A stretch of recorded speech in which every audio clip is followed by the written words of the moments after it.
এই আনন্দ মুক্তির, অবরুদ্ধ জীবন থেকে মুক্তি পাওয়ার। এখন এই মানুষগুলো নাগরিকত্ব পাবেন, রাষ্ট্রের কাছে পাবেন নাগরিকের সব সুযোগ সুবিধা। ভারত তাদের সেই সুযোগ করে দিয়েছে ৬৮ বছর পর। আজকের মাছরাঙা বিশেষে দেখবেন ছিটমহলের মুক্তি। ছিটমহলের মানুষগুলোর অপেক্ষা ছিল দীর্ঘ ৪১ বছর ধরে। ১৯৭৪ সালে মুজিব ইন্দিরা বাংলাদেশ ও ভারতের মধ্যে স্থল সীমান্ত চুক্তি করলেও তা বাস্তবায়ন হতে পারেনি ভারতের আভ্যন্তরীণ রাজনীতির কারণে। গত এক সপ্তাহ ছিটমহলের মানুষের চোখ ছিল ভারতের মন্ত্রিসভা, রাজ্যসভা ও লোকসভার দিকে। কি সিদ্ধান্ত হয়? কারণ রাষ্ট্রের সিদ্ধান্তের ওপরেই সিটের মানুষের বন্দী দশায় থাকা বা মুক্তি পাওয়ার বার্তা মিলবে। অবশেষে তারা সুখবরই পেল। ভারতের সর্বোচ্চ আইনসভা অর্থাৎ লোকসভায় স্থল সীমান্ত বিল পাশ হয় সর্বসম্মতভাবে। বিগ ব্রাদার কা नहीं है। বাংলাদেশের সঙ্গে আমাদের আচরণ হবে আপন ভাইয়ের মতো, দাদাগিরির না। আমাদের সংস্কৃতিতে বড় ভাই মানে ছোট ভাইয়ের খেয়াল রাখা এবং ভালোর জন্য কাজ করা। বিগ ব্রাদার কা অ্যাটিটিউড नहीं रखेंगे। প্রথম দিকে দু একজন বিরোধিতা করলেও ৩৩১ জন সদস্য ভোট দেন এই বিলে। তার আগে আলোচনায় অনেক সদস্যই এই বিলটিকে বাংলাদেশ ভারতের মধ্যে বন্ধুতার নিদর্শন হিসেবে উল্লেখ করেন। পশ্চিমবঙ্গের দার্জিলিংয়ের সংসদ সদস্য সুরেন্দ্র সিং, তৃণমূল কংগ্রেসের সুগত বসু তুলে ধরেন ৭১-এর স্মৃতি। আজকে ওখানকার সেই কোটি কোটি মানুষের স্বপ্ন পূরণ হতে যাচ্ছে, শেখ মুজিবের দেখা স্বপ্ন পূরণ হতে যাচ্ছে। আজকে ইন্দিরা মুজিবের যে চুক্তি আছে তার স্বপ্ন পূরণ হতে যাচ্ছে। সংঘাতের জন্য অনেক খেসারত দিতে হয়েছে, এবার সহযোগিতার ফসল ঘরে তুলতে হবে, এমন মন্তব্য করেন সিপিএম এর মোহাম্মদ সেলিম। আমাদের পানির সমস্যা, তিস্তা সহ অন্যান্য নদীর সমস্যা, ট্রানজিট ইস্যু, এনার্জি সমস্যা কিংবা দুই দেশের নিরাপত্তার ইস্যুগুলো ইতিবাচকভাবে সমাধানের পথ খোলা হচ্ছে এই চুক্তি বাস্তবায়নের মাধ্যমে। বিল পাশের পরেই প্রধানমন্ত্রী নরেন্দ্র মোদী ফোন করেন বাংলাদেশের প্রধানমন্ত্রী শেখ হাসিনার কাছে, শুভেচ্ছা জানান বিল পাশের বার্তা দিয়ে। বাংলাদেশ সরকারও অভিনন্দন জানিয়েছে ভারত সরকারকে।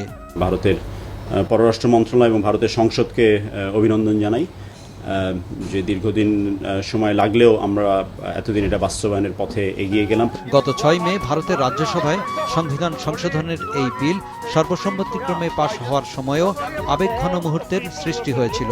সভায় উপস্থিত ১৮১ সদস্যের মধ্যে বিলের সম্মতি দেন সবাই। গত ৫ মে ভারতের মন্ত্রিসভায় সীমান্ত বিলে অনুমোদন দেওয়ার পর বাকি প্রক্রিয়া এগোয় ঝড়ের গতিতে। গত ৭ মে ভারতে সীমান্ত বিল পাশের ফলে এখন দুদেশের ভেতরে থাকা সিট মহল বিনিময় হবে। বাংলাদেশের ভেতরে থাকা ভারতীয় ১১১টি সিট মহল বাংলাদেশের হয়ে যাবে। এর আয়তন ১৭,১৫৮ একর। আর ভারতের ভেতরে থাকা বাংলাদেশের ৫১টি সিট পাবে ভারত। সেখানে জমির আয়তন ৭,১১০ একর। এছাড়া হস্তান্তর হবে দুদেশের অপদখলীয় কিছু জমি। এই জমির ২,৭৭৭ একর পাবে ভারত, আর বাংলাদেশ পাবে ২,২৬৭ একর। এছাড়া ৬.১ কিলোমিটার সীমানা চিহ্নিত হবে। এগুলো রয়েছে পশ্চিমবঙ্গের দুইঘাটা, আসামের লাঠিটিলা, ডুমাবাড়ি ও ত্রিপুরার মুহুরী নদী ও বিলোনিয়া সীমান্তে। এই চুক্তি পার্লামেন্টে পাশ হওয়ার পর অপেক্ষা শুধু ভারতে গেজেট হওয়া। যেহেতু রাজ্যসভা তারপর লোকসভা যদি প্রেসিডেন্টের সই থাকার মনে একটা বিষয় আছে, এদের অ্যামেন্ডমেন্টের যেহেতু কনস্টিটিউশনাল অ্যামেন্ডমেন্ট, ওটা রুটিন ওয়ার্ক। তাদের দিক থেকে সময় লাগা আর কোনো প্রশ্নই উঠছে না, কারণ যেই স্পিডে এই জিনিসটা দেখাতে চাচ্ছে নরেন্দ্র মোদী, এটা কিন্তু শুধু যে বাংলাদেশের কারণে দেখাচ্ছে তা না, সে আন্তর্জাতিক মহলেও দেখাতে চেষ্টা করছে যে আমি আন্তর্জাতিক একটা অ্যাগ্রিমেন্টের ব্যাপারে আমার এফিসিয়েন্সি আমি তোমার দেখাচ্ছি। প্রথমবারের মতো এই সপ্তাহের কারণে বাংলাদেশের মানচিত্রে আমাদের ম্যাপ অনুসারে আমাদের ল্যান্ড বাউন্ডারি সম্পন্ন হলো এবং আমাদের মেরিটাইম বাউন্ডারিও সম্পন্ন হয়েছে। তাহলে আমরা আইনগত দিক থেকে আর কোনো রকমের বিতর্ক থাকলো না। অদ্ভুত এক জটিলতায় পড়েছিলেন সিটমহলের মানুষেরা। বাংলাদেশের ভেতরে থাকা সিটের মানুষেরা ছিলেন ভারতের পরিচয়ে, অথচ ভারতের কোনো সুযোগ সুবিধাই ভোগ করতে পারতেন না। আর ভারতের ভেতরে থাকা সিটের মানুষেরা ছিলেন বাংলাদেশের, অথচ বাংলাদেশের সব সুযোগ সুবিধা থেকে বঞ্চিত ছিলেন। কেন এই অবস্থা তৈরি হলো?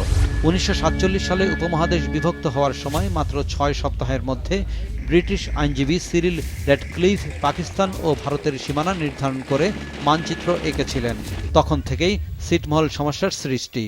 জমিদারদের কিছু কিছু জমি আরেক দেশে পড়ে যায়, এগুলোর নাম হয় সিট। ভারতীয় সিট মহলগুলোর বেশিরভাগই রয়েছে বাংলাদেশের উত্তর পশ্চিমাঞ্চলে। এসব সিট মহলের ৬৯টি লালমনিরহাটে, ৩৬টি পঞ্চগড়ে, ১২টি কুড়িগ্রামে এবং 4টি নীলফামারীতে রয়েছে। বাংলাদেশের ৫১টি সিট মহলের অবস্থান ভারতের পশ্চিমবঙ্গ রাজ্যের কোচবিহারে ৪৭টি এবং জলপাইগুড়িতে 4টি। ছিটমহল ও সীমান্ত সমস্যার সমাধানের লক্ষ্যে ১৯৫৮ সালে ভারত পাকিস্তানের মধ্যে প্রথম সীমান্ত চুক্তি হয়েছিল। পরে ১৯৭৪ সালে বাংলাদেশের তৎকালীন প্রধানমন্ত্রী বঙ্গবন্ধু শেখ মুজিবুর রহমান ও ভারতের প্রধানমন্ত্রী ইন্দিরা গান্ধীর মধ্যে চুক্তি হয়। এরপর বাংলাদেশের সংসদে বিলটি পাশও হয়, কিন্তু ভারতে তা পাশ না হওয়ায় আটকে থাকে বাস্তবায়ন।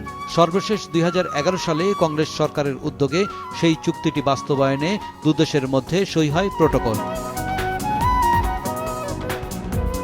সেবার পশ্চিমবঙ্গের মুখ্যমন্ত্রী মমতা ব্যানার্জির আপত্তির কারণে বাস্তবায়ন হতে পারেনি বিষয়টি। পরে নরেন্দ্র মোদী ক্ষমতায় আসার পর এই চুক্তি পাশের ব্যাপারে সরাসরি উদ্যোগ নিলে তা আলোর মুখ দেখতে থাকে।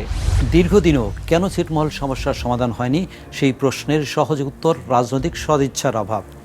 ১৯৪৭ সালে ভাগ হওয়ার পর থেকেই ভারত ও পাকিস্তানের মধ্যে বিরোধপূর্ণ সম্পর্কের কারণেই মানবিক এই সমস্যার সমাধান হতে পারেনি।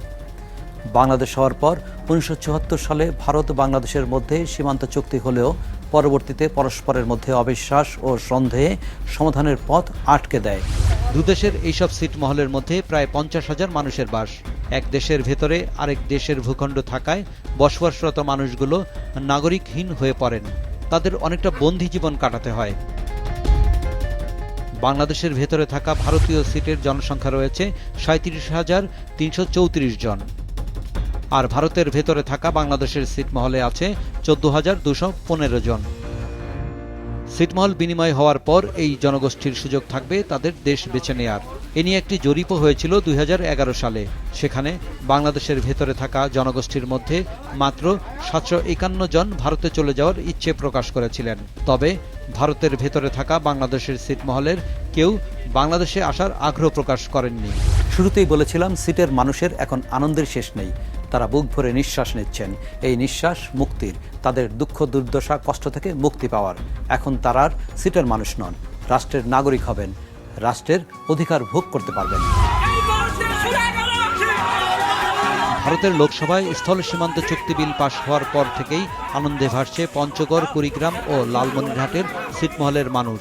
আমার বাপ দাদার জন্ম এখানে, আমার জন্ম এখানে, বাংলাদেশ হলো, আমরা বাংলাদেশের নাগরিক হয়ে থাকতে চাই এইখানে। আমরা আবার ইন্ডিয়া যাবো কে? ছিটমহল এখন বাংলাদেশ হতে যাচ্ছে, আমরা কেন ভারতে যাব? আমরা বাংলাদেশে থাকতে চাই। সরকার যেন তাড়াতাড়ি আমাদের বাংলাদেশের নাগরিক করে নেয়। আমাদের ছিটমহলে স্কুল, কলেজ, মাদ্রাসা মুক্ত, মসজিদ, কারেন্ট যেন আমাদেরকে দেয়।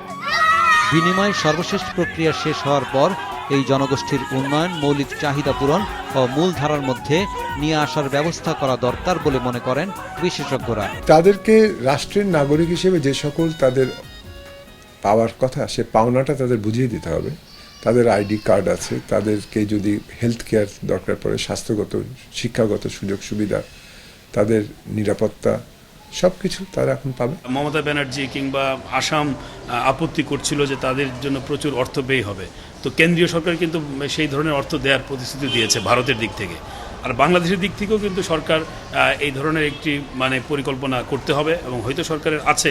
তো এই পরিকল্পনা গ্রহণ করে তাদের পুনর্বাসন করাটাই হচ্ছে একটা মূল বিষয়। গত ৬ মে রাজ্যসভায় স্থল সীমান্ত বিলটি তোলার সময় ভারতের পররাষ্ট্রমন্ত্রী সুষমা স্বরাজের বক্তব্য সবার দৃষ্টি কেড়ে নিয়েছিল। তিনি বলেছিলেন, ৭১ সালে ভারত বাংলাদেশ সম্পর্ক যে উচ্চতায় উঠেছিল, এই বিল পাশে সম্পর্ক আবার সেই উচ্চতায় পৌঁছবে। রচিত হবে সহযোগিতা ও বন্ধুত্বের এক নতুন অধ্যায়। উপমহাদেশে প্রতিবেশী রাষ্ট্রগুলো সেই বন্ধুত্বের মধ্যে থাকলে ছোটোখাটো সমস্যার সমাধানের পথ খুঁজে পাবে। উপমহাদেশ পরিণত হবে একটি গ্রামের মতোই।